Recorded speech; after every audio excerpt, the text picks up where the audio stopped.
गांव के मैदान में राजू टिमटिमाते सितारों को देखता है। चांद की कोमल चमक के नीचे उसकी आंखें बच्चों जैसी अचरज से भरी हुई हैं। अचानक एक तारा आकाश में चमकता है। गुरुत्वाकर्षण को धता बताता हुआ आश्चर्यचकित बच्चे की ओर उतरता है। तारा मंडराता है। एक स्वर्गीय प्राणी राजू के सामने साकार होता है, एक सपने को पूरा करने के लिए तैयार। राजू, मैं तुम्हें एक वरदान देने आया हूं, पूछो तुम्हें क्या चाहिए? तारे ने कहा। उसकी आवाज वादे से भरी हुई थी, सुबह की हवा में बदलाव का संकेत देते हुए। राजू का चेहरा धूप से नहाया हुआ है। जैसे ही वह जागता है उसे एक अंतर महसूस होता है।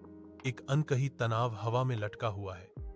जैसे ही वह अपने बिस्तर से उठता है, राजू ने अपने माता पिता को एक गर्मागर्म बहस में बंद पाया। उनकी आवाज सुबह की शांति के खिलाफ तेज थी। आश्चर्यजनक बुद्धिमत्ता के साथ राजू आगे बढ़ता है। उसकी शांत तर्कशीलता संघर्ष को कम करती है। राजू के उनके विवादों को सुलझाने पर उसके माता पिता आश्चर्यचकित होकर घूरते हैं। उनकी आंखों में एक नया सम्मान है। खुले आसमान के नीचे राजू गांव के चौक के हृदय के रूप में खड़ा है। उसकी उपस्थिति गांव वालों को करीब लाती है। चिंता से भरी चेहरे राजू की ओर मुड़ते हैं। उनकी आवाजें मिन्नतों का एक कोरस है। हर कोई सांत्वना और मार्गदर्शन चाहता है। राजू अटूट ध्यान से सुनता है।